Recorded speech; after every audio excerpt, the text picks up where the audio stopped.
Hello everyone and welcome back to the Yonder World. It would mean the Yonder World to me if you like and comment on this video if you have enjoyed it. Unlike the day before, I rush to the lab as soon as I wake up. It's unclear if what the clipboard showed me was a one-off thing or not. Regardless, one thing is clear. The clipboard's deterioration is quickening. And if I don't do anything to fix it, it's going to be unsalvageable. The parchment would be easiest to mend. I found a crack under the right under the parchment, feeling my panic rising. I don't think I can replace the whole thing if it completely breaks.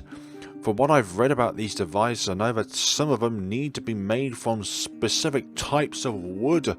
Surely we can go to another one of the worlds outside of Yonder to get that specific type of wood.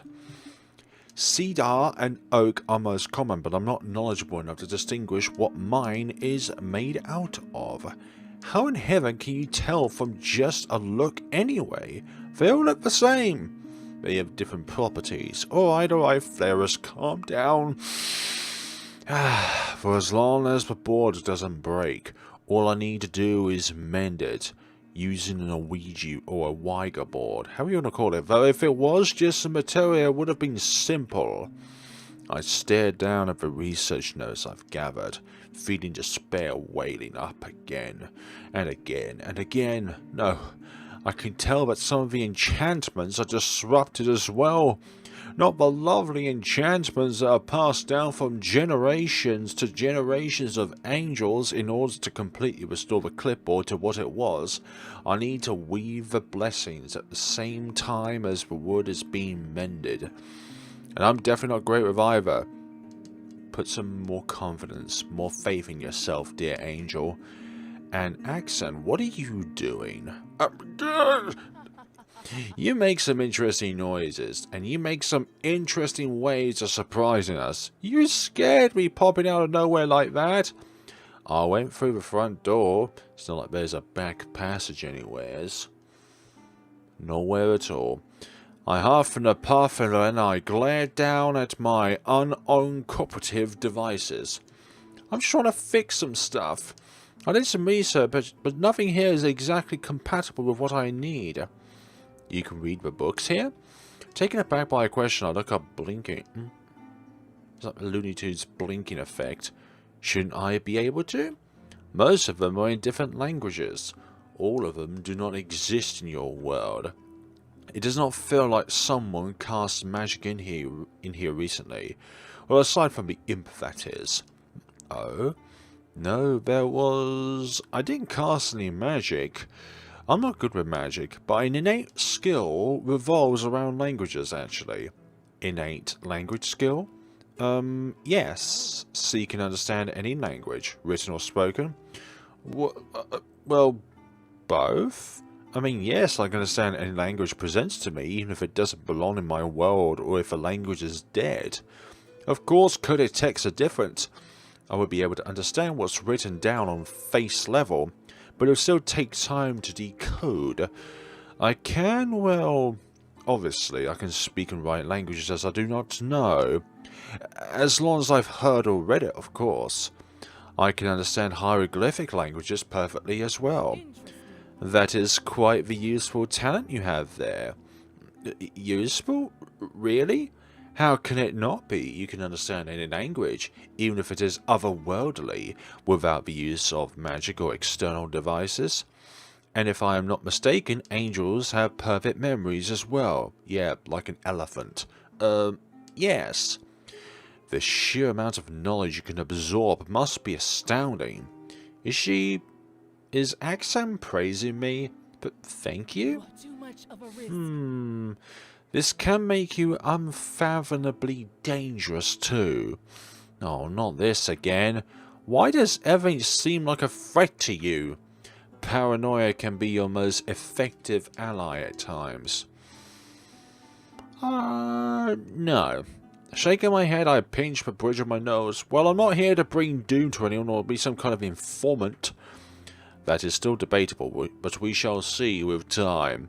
After all, we're not dead yet in this game. There's no winning at this exactly, is there? The Wandering Queen wanders about wherever she goes, but yet her mind wanders as well, letting an infuriated sigh.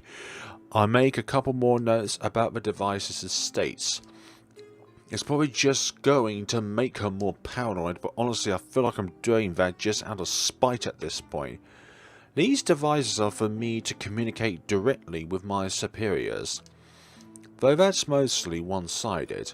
One-sided?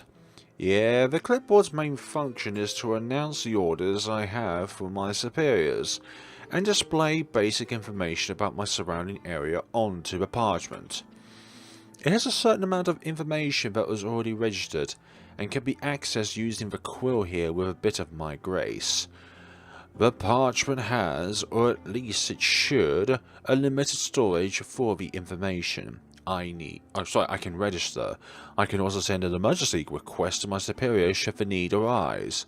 The compass has the basic function of a normal compass, yes, but it also points me to where I'm needed or most to be needed at the time. It also should let me know where the closest supervisor or superior angel is. I haven't had the chance to test that function out yet. You said an emergency. Singular. Yes? You can only call for help once? I'm blinking her a nod. Confused at what she's getting at. I wonder if that's just a stab in the dark and she got it right. Her wonderiness. Yes, that's the allocated grant for juniors like me. The superiors don't want to be summoned for every question, so therefore you only get one question per term. I don't think Aksan's should be saying this. Aksan's eyes widen as she stares at me. There should be a blank. Feeling uncomfortable, I shuffle where I stand. Not blank text, but blank name. Unsure of how to continue, in the end, the Wandering Queen clears her throat. Your devices are important, correct? Once again confused, I nod. Then why have you not called for help? Well, it's broken. The devices are broken, so most of their functions don't work. That includes the emergency grant. That's ridiculous. Beg your pardon? Emergency functions are supposed to be for situations like this. Regardless of the device being technologically or magical, they can and should be able to work with a minimal of energy, which your devices clearly still have. I look down at my items and snap my gaze back to her. A curl of annoyance surges forward. I understand that you may consider our devices inferior, but don't be ridiculous. I am merely stating a fact. Your emergency button, if one can call it that, can barely provide the help you need. What are you getting at? I am saying that this emergency function of yours was not made to help you. That statement has me stumbling backwards. The sharp pain of my hip colliding with the desk does nothing to help. That's preposterous! Please don't go and say such careless words. If they're not meant to help us, then there's no reason for it to be there. Unless it was never there in the first place. Aksan clicks her tongue, clearly at the end of her patience. This is precisely I do not want to bother myself with drones. Are you calling me a drone? I am not a drone. Propriety. That single word and how matter-of-factly she said it takes me aback. Huh? It is there for propriety. You are a junior scribe, you said. Yes? How many of your role are there, so how many of you allocate within that single role? There are, well, 20 of us on my starting day, but are there more? There are always a lot of junior scribes. Well, there are always a lot of junior positions. They're not open often, though, since most apprentices get referred and fill any open positions immediately if their records are good enough. Admittedly, this is a bit of a sore topic for me. I wasn't referred by my former superior at the time and went out to apply for this position myself. It took quite a while for me to get accepted and start the job because of a lack of references. And then this whole mess happened. So there are several others in your position. with several more ready to take the job should a vacancy be made. It is a bit of a wonder, though.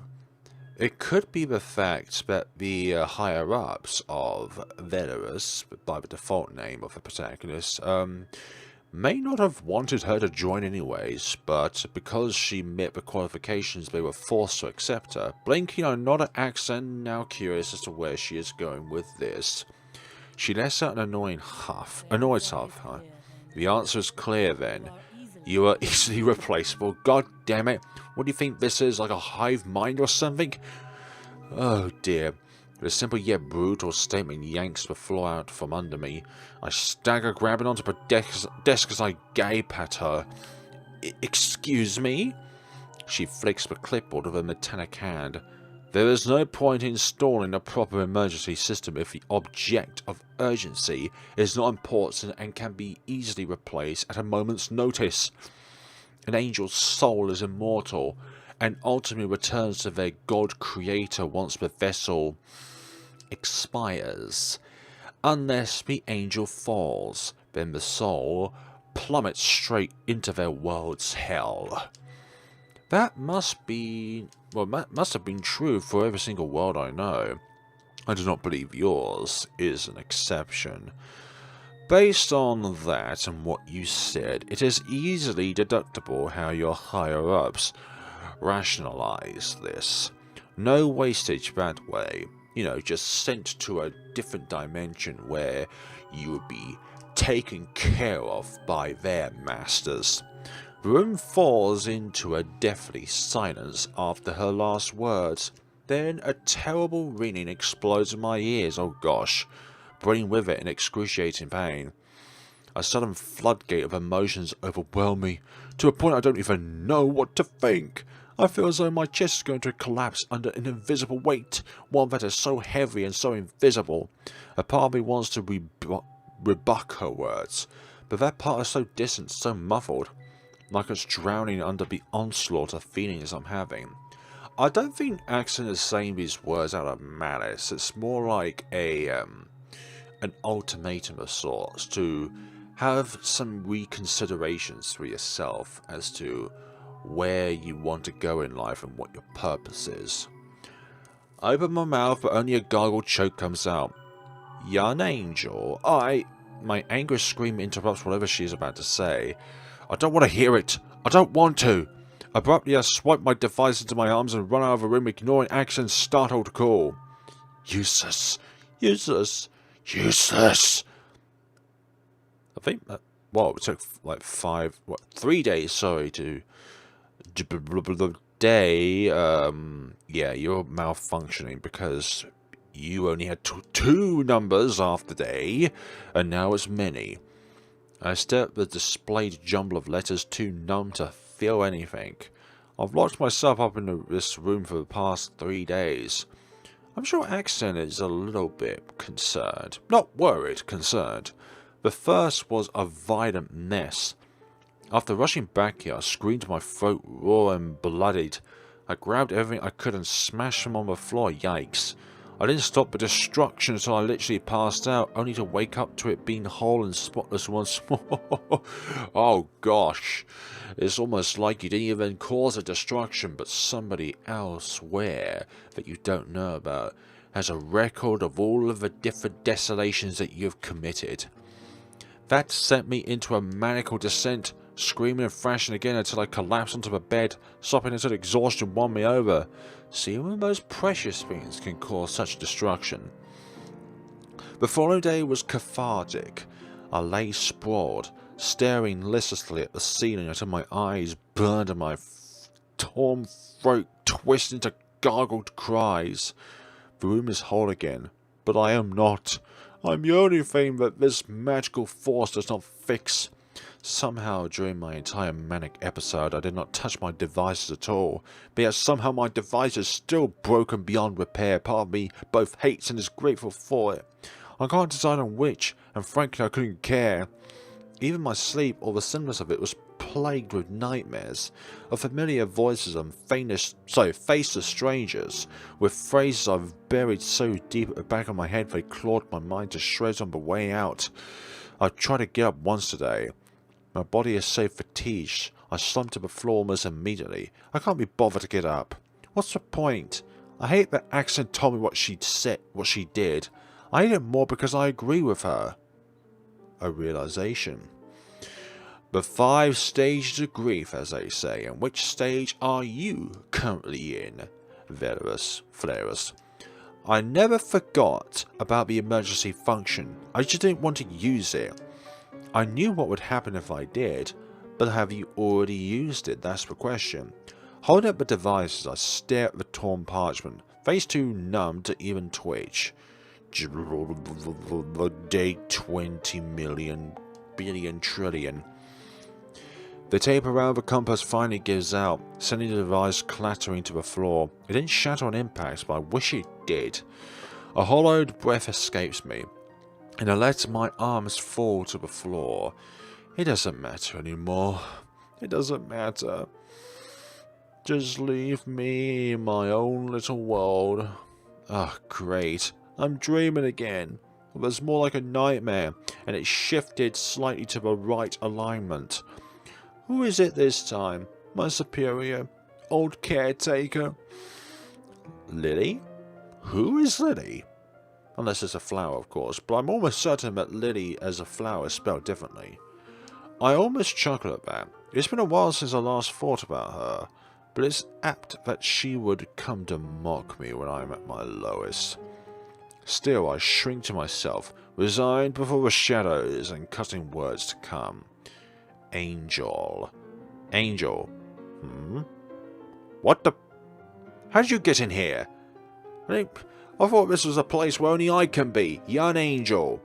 Maybe we're in a nightmare, but peeling my eyelids back, I look up at Aksan's ever-present scowl. Oh, you're not them. Who? Ignoring my lack of answer, Aksan crouches down and pulls me into a sitting position. Too weak and couldn't care enough, I don't resist letting her prop my back against the bed. I kind of want to ask why she's here, but ultimately decide against it. Aksan doesn't care about me. Aside from her baseless paranoia, she's made her disdain towards me clear. I feel like at the beginning it was disdain, but now it's more uncertainty. Paranoia. It's not like whatever hateful rubbish she's going to spill at me is going to change anything anyway. You have not left your room for 3 days. I glance at her, shrugging. Aksan clearly doesn't take that well, her scowl deepening as she searches my face. You are aware you are turning mortal. You can die if you immaculate yourself. I still fail to see how that's any of your concern. You...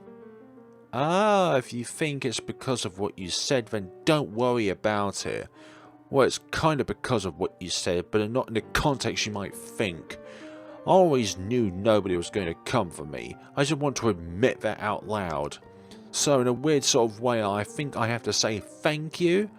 If you didn't say what you said, I would have just kept wasting my time away, tinkering at these useless things. My words trail into silence. Wearing a bewildered expression, Aksan watches me for a long while before shaking her head. You are spiraling. Yeah, I am. Regardless of how you perceive this, I apologize for what I said. I make an aborted movement to wave her apology away. However, Aksan catches my hand in hers. You are doing no favor to yourself. You are doing no favor to yourself like this. This is a rather bizarre moment. Oh my gosh, the layers on on our protagonist's eyes, for goodness sakes, they look so heavy. And that's still none of your business. You hate me, remember? I do not. I hold mistrust towards Angelkind, yes, and I must admit I still not think your presence here in the Yonder is necessarily a good thing. Seeing that I refuse to answer, Aksan pauses for a moment. A considering look glimmers in her emerald eyes. I have never been careful with my words, and I should have been. It doesn't matter. Whether you were careful about your words or not, it doesn't change anything. Nobody's coming for me, and whether I can go home or not is irrelevant. 20 days are enough to find a replacement for an insignificant position such as mine. I do not believe that the position itself would be open if the higher-ups would think that it would be insignificant in the first place. With my luck, they might even associate my disappearance with some treasonous activities. Then, you must question to yourself, is there a point to serving those higher-ups if they do not respect your presence in the first place? Aksan's eyebrows furrow further. I thought she'd frankly be pulling away after such a long stretch of silence, but then she asks, "Do you have so little faith in your people?" That finally spurs me into action, and I roughly pull my hand away, ignoring how my skin scratches against her metallic joints. Stand up, I stumble away from her. You are in no position to ask me that. A complicated look passes her features before she too stands up. Perhaps I am not, but my point stands. Letting yourself waste away serves no purpose. A bitter chuckle rolls off my tongue. So venomous I'm astounded that it's me who makes it. No purpose, huh? I've been serving my whole existence. In the end, there's no purpose to anything. I'm done. Do you even know what that's like? Knowing that you can't return home, and even if you do, there's nothing left there for you. Ah, okay. Could this be kindling something within Aksan's own past? Or perhaps there's a switch that just flicked in her mind. Something shifts in Aksan's expression. There's something pained in a way. Her eyes widen. How her lower lip droops slightly in shock. The anger within me seizes viciously at this. How dare she? How dare she feel hurt when I'm the one suffering because of what she's brought on, nonetheless. Dear Angel, I feel like there is more to this than what you realise. Aksan has her own past, her own painful memories. And then, just like that, an expressionless mask slips over her face. Aksan holds herself tall, looking down upon me over her nose. The present might look bleak right now, but this is where the most doors will open for you. Take your time to mourn for what was and move forward when you are ready. And Aksan picks up a basket by the door. One that I did not realise was there in my anger, and puts it on my desk. Don't starve yourself. It's a horrible way to go. Yeah, malnutrition sounds very bad. Before I could say anything, Aksan turns and walks out of my room. Day 21. Come on, Angel. Spur yourself into action. My head spins when I open my eyes. I hate this. I hate that my body aches so much that it goes numb. I hate that my face feels both swollen and drained of blood at the same time. I hate that everything feels broken, like it's drifting away, like I'm drifting away, piece by piece. I hate that I gave into the temptation, ravenously devoured the food Aksan left behind. Then that showed that you were hungry, were you not? The feeling of being full after 3 days of starving myself is relieving. For a while after the meal I could only bask in the gloriously stuffed sensation, only to immediately loathe myself for being so weak. I hate that I couldn't resist the heavenly smell. I hate that despite being so furious at Aksan, I still gorged myself full of her food. I hate that I want to do it again. I want to hold my head and scream, but find myself too weak to do either. Every inch of my body shakes uncontrollably. My fingers twitch as though in a macabre dance. I turn my head, staring at blinking stars outside, and yet feel yet another wave of helplessness wash over me. I don't want to be here, but I can't go home either. Nobody wants to be there, not even those who are closest to me. The tiniest fraction of myself fears what would happen if my vessel gives out here. What would happen to my immortal soul then? Or perhaps slowly turning into a mortal one. But I mostly couldn't be bothered to care. If my soul is snuffed out in yonder, it would mean I wouldn't be remade into a better version of myself. Are you trying to leak a remake of sorts of some kind? Someone that would please my superiors better. someone who wouldn't make as many mistakes as I have. We all make mistakes. Even the best of us have made mistakes. Someone who would be smarter, more obedient. Someone better than me. There are fewer better than you. There are us who've just yet to realize it. A heavy yet shallow exhale escapes me. If that's going to be the case, then I'd rather stay here. This defiance will cost me, but there's not much time left for anything to happen, especially if I can't get home and God cannot reach me. If I was wrong and death rejects me somehow, then... I close my eyes, sucking the breath that can't quite fill my lungs. There's a knock at the door. I turn my head, pressing my lips together. Is it Aksan again? Coming to try and relive her guilt? Or is it Death? Nah, Death wouldn't leave her throne for me.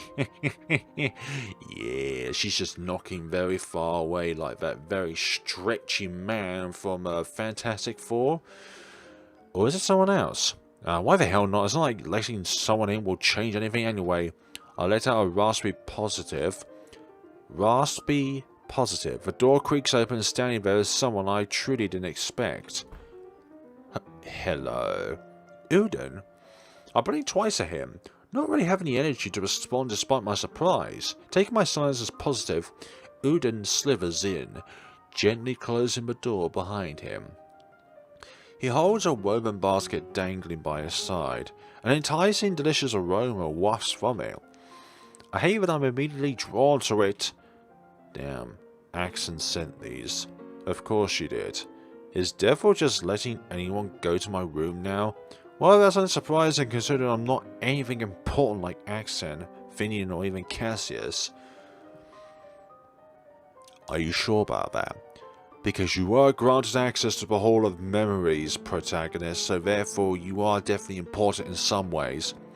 Aksan is a bit caught up with her work today. She wanted to, you should eat it. I clicked my tongue, the sound sharp and making Uden jump. I don't feel any remorse upon seeing him shrink a little to himself. Whatever. Quietly, he puts the basket on my nightstand. I pretend my stomach doesn't groan loudly in response. The snake shuffles awkwardly where he is, tugging at his hat to hide more of his face.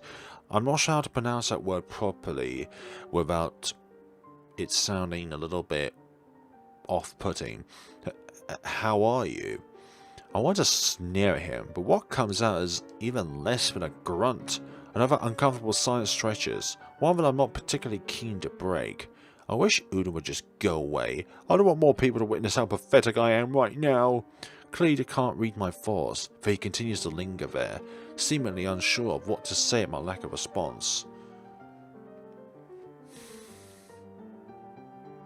What do you want? My cracked lips move, but words barely manage to get through. He shifts again, scales gleaming in the darkness. I know we don't know each other well enough, but your state of being is worrying. That has nothing to do with you, so don't even... I weakly gesture with my hand. A dismissive flick of my wrist. Uden sways on his body, hesitant. Mother wouldn't want you to pass like this. Mother? What does your mother have anything to do with me? I think he's referring to Deferal. He opens his mouth and shakes his head.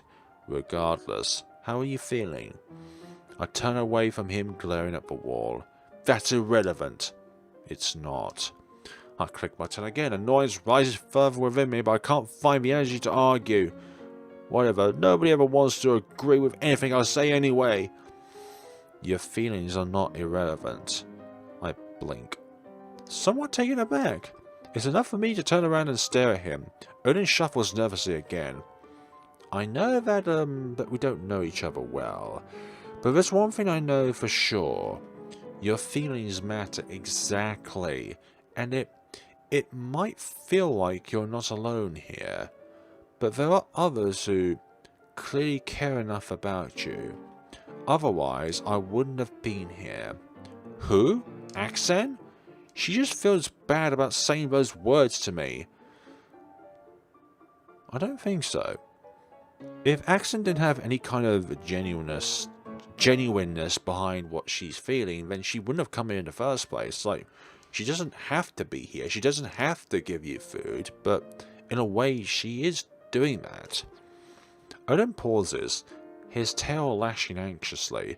A huff passes through my nose, and I'm about to turn away again when he speaks. But that might be so. But Aksan isn't someone who would care if someone insignificant passes. Now that speaks quite a lot about her personality, doesn't it? To my surprise, he bobs his head awkwardly in agreement. But that also means you aren't insignificant. Flerus, you're here. That means there are several paths ahead of you, that there are choices that you can make. I don't know much about your kind, but I know enough about the concept of freedom. The Yonder only opens its doors to those who need it most. Odin has some great points here, and when its doors are open, the freedom it offers is immeasurable. All it takes is the courage to make a choice. There's something curling my chest, not quite anger, not quite pain. It is somewhat resigned, somewhat sad, all around jaded. Freedom, huh? Turn away from him. I stare outside towards the blinking stars. When I speak next, I can't quite contain the tremors in my voice. Thank you. I'll think about it. Odin makes a hum of acknowledgement. The door clicks gently closed, announcing that I am once again alone. Unbidden, I let my tears fall. So some realization has kicked in, Angel. I devour the food Odin left behind. The shame I felt while doing so was crushing, but I couldn't care much about it. Not when my hunger was so overwhelming. My caretaker was right. My impulse control would be my downfall one day. Though the yawning chasm of my hunger has been sated, I still feel drained to my bones. I sit propped against the bed frame, exhausted. I didn't manage to sleep the night before. The words Udin spoke to me swirl in my mind endlessly. Freedom, huh? What is freedom when, on a subconscious level, I don't know what to do with myself now that there is no guidance? That's the thing that is a weakness to you, is that you always rely on guidance. You always rely on somebody else to give you instructions. There's no self-governing of your own destiny. No task left to do. I look down at the clipboard, feeling guilt that's been eaten away at me, surfacing. I can't ignore what Aksan told me, continue working to fix my devices. I can pretend that my feelings on the matter aren't important and find my way home. Like that hasn't always been my choice. Closing my eyes, I lean my forehead against the clipboard, letting a single tear slip out. How can I choose what to do when I don't even know what the choices are? How can I choose something other than what I know? Last night, as I lay sleepless, I tried to pray, but I kept tripping over the words, and my chest hurt so badly the longer I tried, so I gave up halfway through. This time, choking with sobs. I've never felt so unwanted in my entire existence. Is that what I really want to come back to? I don't. The door clicks open before I could spiral further in my thoughts. And who is it this time? I don't have to look up to recognize the telltale clicking sounds of sharp heels against the floor, Aksan. I swallow back my tears but don't turn to face her yet. What do you want? Bring you food? Against my better attempt, I turn my head towards Aksan at a mention of food. It's a rainbow jelly of sorts. I immediately regret my decision. But what is it? Food. That food has a face. And isn't it moving on its own? Yeah, it's called jelly. Your fatigue is making you see things. Am I? This thing clearly has a face, it's just decorative. With a raised eyebrow, Aksan briskly hands me the plate of jelly? Instinctively, I hurriedly take it, blinking at the face. There is no face. Oh, I really am losing it, huh? Eat up. So unnerved by the strange jelly, I didn't even protest with a spoon pushed into my hand. For a while, there's only the sound of clicking utensils. Aksan stands towering over my bed, watching me eat like a hawk. Feeling uncomfortable, I focus on eating, not realising what I'm actually doing until I'm more than 2/3 finished with a dish. At this point, I might as well just shovel down everything. With the last morsel of food disappears, Aksan looks somewhat satisfied, though I can't tell for certain. Before I could ask again what she wants, Aksan speaks. I come with a proposition. What? You mentioned that your innate talent revolves around languages. You might know that I'm working on a project, something that requires a collective wealth of knowledge from many worlds. Of course, in order to conduct research on such a massive scale, lingual skills are crucial. Languages. While I am fluent and conversational in many languages, having someone who can understand any form of language to assist me would make the progress go much faster. I blink at her, so shocked by the suddenness of it all, it takes me a moment to comprehend what Aksan is getting at. She wants you to help her with her research, and you want me... Are you asking me to be your assistant? I am. You do not have to decide right away. This project will take quite a while, so I will be around for at least another month equivalent to your time. I will not make you work without compensation, of course. I shall request access to Shendu's library for you, as most of the materials needed are there, and that is not all. As there is no monetary value here, I shall provide you with 2 meals a day. Upon the project's completion, I shall take you to a world of your choice. Wait, what? Any world of my choice? Correct. And you're just going to do it? Correct. After you help me complete my project, of course. I sit up a bit straighter, swallowing dryly.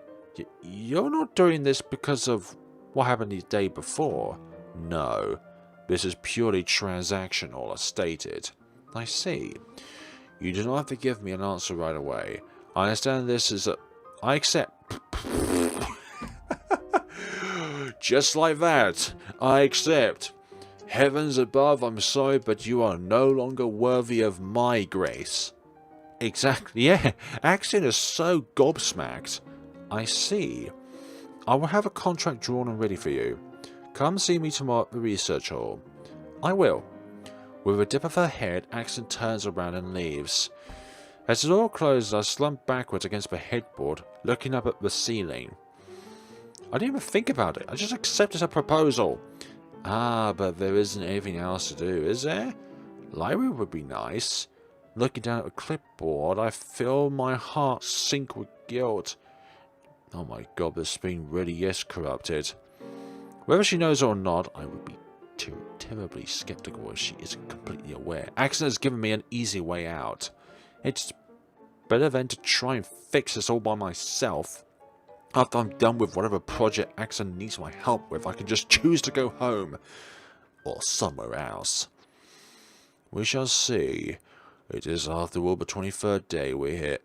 Either whatever was in the jelly Aksan gave me got me wired, or it was just my anxiety giving me a hard time. I couldn't get to sleep until I literally passed out from exhaustion. When I woke up, I contemplated not going to meet Aksan at all, but as I lay there, sinking to the soft bedding, I began hearing the voices in my head again, disapproving words from everyone that I knew, belittling me. Block out those words. Those people are no longer needed in your life, for they never needed you. I managed to crawl out of bed and to the bin where I emptied my That brings me here. That's gross. Standing in front of a door, I'm not going to try to hype myself up. I'm not even going to try to think too far ahead. At least in the lab and working with Aksan, I wouldn't have to be alone with my thoughts or the memories I can never shake free of. With the last of my willpower, tattered as it is, I push my feelings down until my head is a blank slate the way I was taught. Taught? Yes, taught. Then I straighten my spine and walk out. If Deborah has any thoughts about me hiding away in my room, she thankfully doesn't say anything when I greet her before leaving for the lab. I wouldn't be able to hold my composure if she said anything. And there's those two. Unfortunately, aside from Aksan, the library isn't empty. Oh, look, the nugget is here. Oh, come on. I stand hovering at the door, hesitating. Oh, come in now. There's plenty of space for all three of us. Your ego leaves little space for anything else. Wow, what an insult. For once I must agree with the angel. Oh, you wound me, your grace. Ignoring Cassie as Aksan beckons me close. Come, Flerus, we will take our business elsewhere, away from this imp. Right after you. Ignoring Cassius's protest, we walk past him. Come on, surely you shouldn't allow him to feel entirely unwelcomed. Aksan leads me to a side chamber lined with desks and shelves crammed with books. In a different situation, I would have been excited, but now I can barely process anything. Besides, there is another presence here. Hey, your majesty. Oh, and hello there. Who are you, eyeless soul? So shocked by the girl's appearance, I can only blink owlishly. What in the... Hiya, this is Flerus. She will be working alongside us for a while. Who is you there? And why is my portrait never able to go away if I press H? You are... aren't you? Glancing back at Aksan, I make a somewhat annoyed noise. Of course. I'm here, aren't I? Oh, sassy. I like her. Sorry, I haven't been resting well. I'll be a little less snappy going forward. Oh, no need. Everyone knows we need a little more spice around here. I think that's food-wise. Not knowing how to answer, I chuckle nervously. All things considered, Haria looks normal. Not much older than the appearance of my vessel suggests. Dressed like a regular young mortal woman, except she doesn't have any eyeballs. Or an iris. But her eyes, at first I thought she's visibly impaired, but then Haria casually picks up a notebook and begins flipping through it, mouthing the words to herself. And then there is her hair. The air in this room is completely still, but her hair constantly moves as though a breeze is carding through it. Whatever she is, Haria is certainly a supernatural being, but I shouldn't be so surprised. This is Yonder after all. Here. Aksan hands me a scroll. It's filled with everything Aksan told me yesterday and then some. Says here that I am required to spend at least 6 hours every day to work on the project. That is correct. Is there a problem? Not exactly. I'm under the impression that our units of time are different, right? Even more so here in Yonder. That is correct. She placed a glass disc on the desk beside us. It's about half the size of my palm. Transparent. When you start your work, tap on it once for every hour you are planning to work. Huh? That's quite handy. I pocket the device and continue reading the contract. It states that Aksan is estimating the full project to last for 3.5 months my time, but she is only expected to require my services for a single month. Okay. If there needs to be an extension, then we can discuss further compensation after the initial contracted time runs out. It all looks fair, and so I nod at Aksan, try not to let the fact that my stomach flips after reading about my final payment show on my face. Everything looks to be in order. Very well. Let us sign then, with Haya as our witness. Oh yeah, that's me. I was like, hey, that's my name. I hand the scroll over for Haya to read. After she asks us both if we're happy with the terms, Haya gives us a pen to sign. My signature is done with flourishing choreography,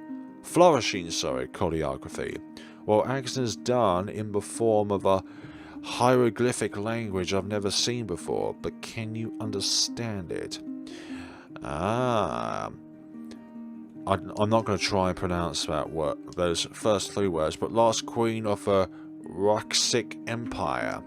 A name etched with power. I realise ridden with curiosities too, but I know this isn't the time to pry. Instead, I direct my attention back to Haria, who hands me and Aksan each a copy of the contract. I wonder if Haria has some kind of duplicating power. That would be it here. I believe it's time to show our new recruit the library. Don't call me new recruit. Aksan makes a noise of agreement and strides towards the entrance. I blink when Haria doesn't follow us. You're not coming? No, I'm kind of banned from the library after an incident. And would you care to explain what that incident might be? Nah. Unfortunately, Death Row didn't kill me for it and just banned me. Banned me? What do you mean? I would be happy if she didn't kill me, but just banned me. But then again, I'm now removed from the place of knowledge. Sad, right? I guess? I'll see you later then. See ya! Shaking my head like that would shake off the uneasiness Haria gives me. I quickly follow Aksan out of the research hall, once again ignoring Cassius. Damn, all he wants is some niceties and attention. Oh my goodness! I'm not sure what I was expecting, but I certainly wasn't expecting this. This library simply knocks the breath out of my chest. Even at a first cursory glance, I can tell that there might be millions of books here, billions even. Categorized carefully by world, then divided into subcategories by subjects and titles. The sheer number makes my head spin in a pleasant way. The library itself is a work of art, everything from the all-glass ceiling to the glowing crystals lights adds to the ethereal grandeur of this place.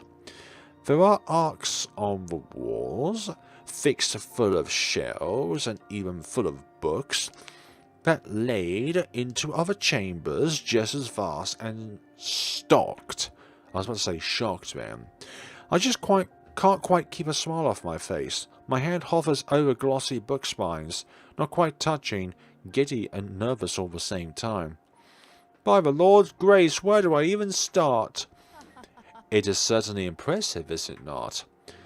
Fervently I nod. Not even the Heavenly Archive is this massive. Incredible isn't a worthy enough word for this place. Aksan sets off in a moderate pace, narrating each section of the library that we pass.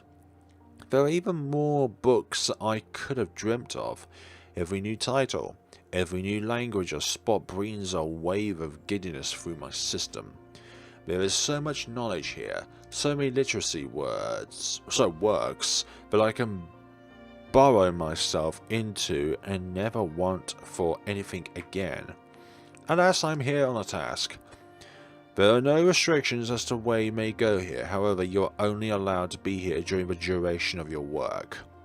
So only 6 hours a day. A bummer for certain, but not something unexpected.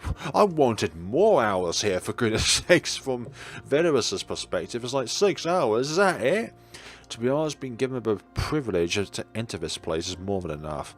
Even though the nature of my stay is restricted to business only, I can't bring myself to be mad about it. Thanks for showing me around. I'll get to it right away. You may start tomorrow if you wish. I'm sure your body will need some time to recover after... No! Oh my gosh, you're straight to the point. I mean, I'm alright to start now. No time like the present, right? There is a slight scowl on Aksan's face. She gauges my rather forced smile. In the end, she lets out a small annoyed huff. Suit yourself. There will be a meal waiting for you in the dining room after you're done with your shift. I shall be around if you need me. Sounds good.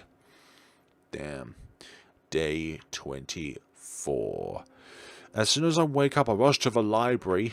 Nobody is there yet as far as I can see, but I'm not too bothered. It's probably too early anyway, maybe. Yesterday was productive. For lack of better words, I've gone through one of the reference lists Aksan gave me, making notes and translations accordingly. Aksan worked on her own part of the project while we were there. She seemed to be pulling books from several sections of the library. She never spoke to me when she passed where I was sitting, only stopping by to drop off more books from the list. Oh dearie me, she only told me a meal was waiting for me at the dining room when my time was up. The food was, well, good as always. A seafood greeting kept warm in the oven, and some lovely fudge cubes. Ooh, lovely. For some reason, however, I didn't have much of an appetite. Focused on work. Wait. If our protagonist is focused on work, then somehow her appetite is decreased. Much like in the world she was before coming to the Yonder. So I wonder if I'm going to go on a cue here. If she is focusing on something like work related, then her appetite is not there. However, if she feels like she doesn't have a purpose, then her immortal stasis starts to crumble. Perhaps it was because the silence in the dining room was too oppressive, or perhaps I was too emotionally charged in the last 3 days. Either I had to force myself to finish the meal, not wanting to seem rude, and then hurry back to my room. It didn't even take me 5 minutes to start hurling. After the day, the voices have come back with a vengeance. Ignore the voices. Voices of my past superiors snapping about the rules I broke. Well, guess what? You're not my superiors anymore, because for goodness sakes, I have my own free will now. Voices of my caretakers saying how much of a disappointment I've become. Well, guess what? You don't require my services if you think I'm a disappointment to you, because you obviously don't care about my well-being. Voices of my instructors telling me that my diligence has always been, ill-placed. That I would be going nowhere the way I am. Well, guess what? You just don't recognise my success. The voice is someone who I once cared deeply about, but left me heartbroken and betrayed. I emptied my stomach until, again with their bitter like my tears. I couldn't even make it to bed before I passed out. So yes, that is why I ran out like a bat out of hell. Ignored Deferel's raised eyebrow and stumbled into the library. It's empty and quiet, but unlike the empty and quiet of my room or the dining room, it brings a sense of peace. For a moment, I just stand with my back against the door, letting my frayed nerves settle.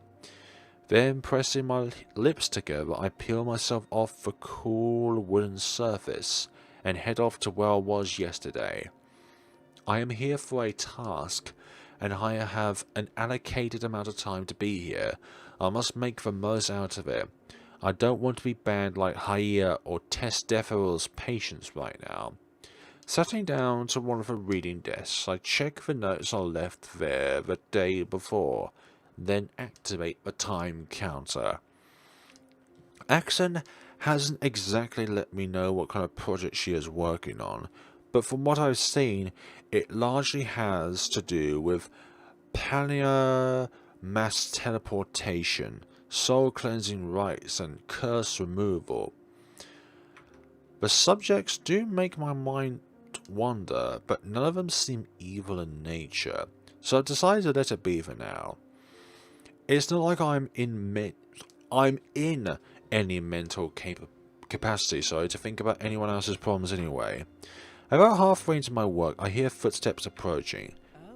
You are already working? Yes? Shouldn't I be? Do you not sleep? I shrug. To be fair, I'm not exactly sure how long I slept either. I slept enough. Right. Let's just go have a break then. But I just got here! A break? But I'm still... Wordlessly, Aksan taps on the time device. With a high chime, it turns gold.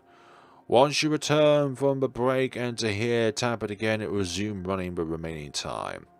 Huh. Neat. Right. Break it is. Not really having any reason to decline, I follow Aksan out, wondering and dreading if I might throw up again. Stop with the throwing up!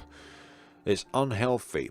Thankfully, the meal Aksan has prepared this time isn't as strange as the jelly she gave me the other day. Come on now. That jelly looks like a pony out of the Atlia games. It's a dainty spread of breakfast, brunch items with a gentle aroma wafting enticingly. My mouth automatically salivates, reminding me of how empty my stomach is. Still I hesitate. Is something the matter? Well no, they all look very nice. I pick up a fork and dig in, feeling Aksan's eyes still trained on me and not wanting her to ask any unnecessary questions. I speak first.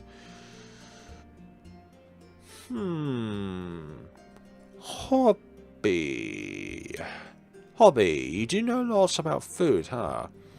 The recipes here, are they all yours? Some of them are.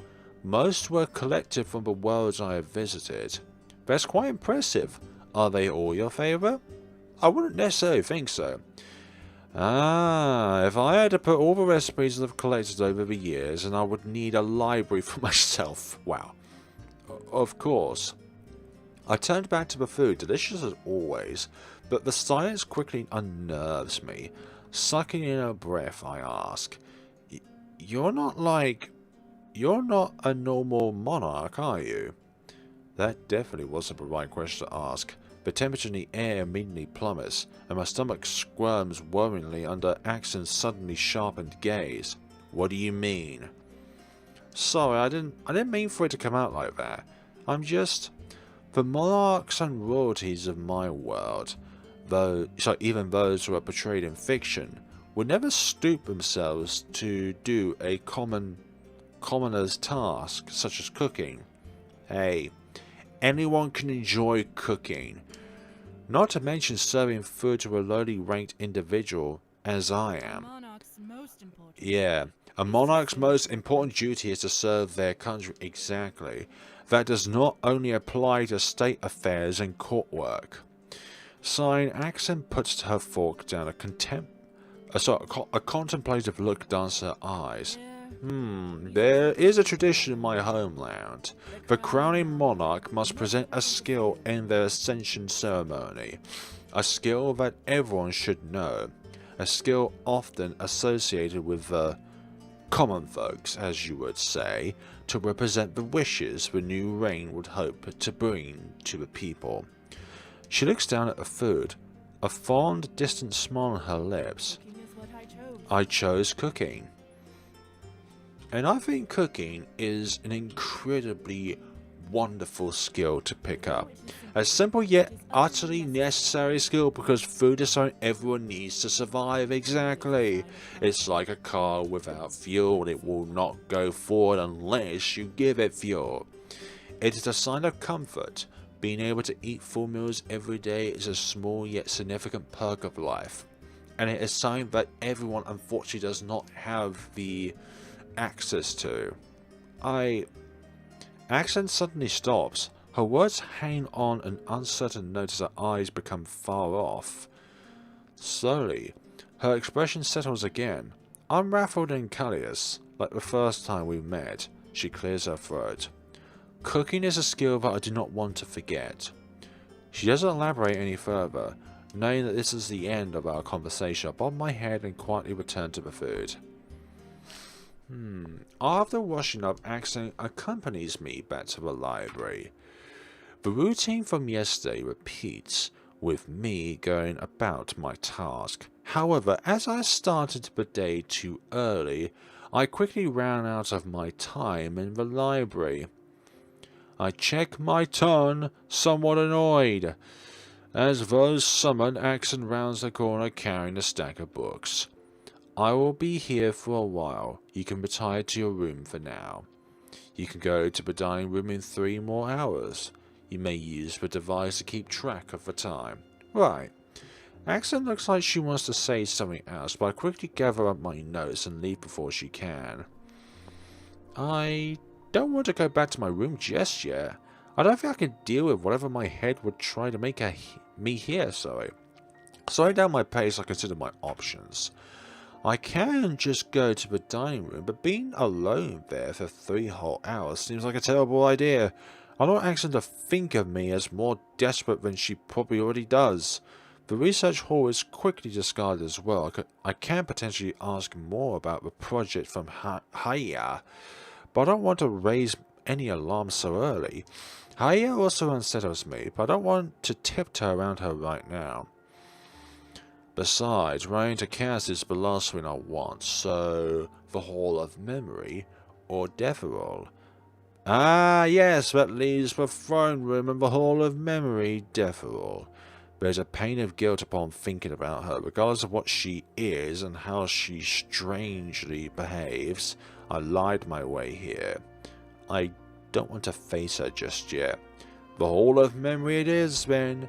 And definitely, I think, is probably what I was going to choose if it was given the choice anyways. Okay, people, we are going to be ending off this episode here. I feel like we have entered an Aksan route of the game, even though it's not really what you would call a romance route.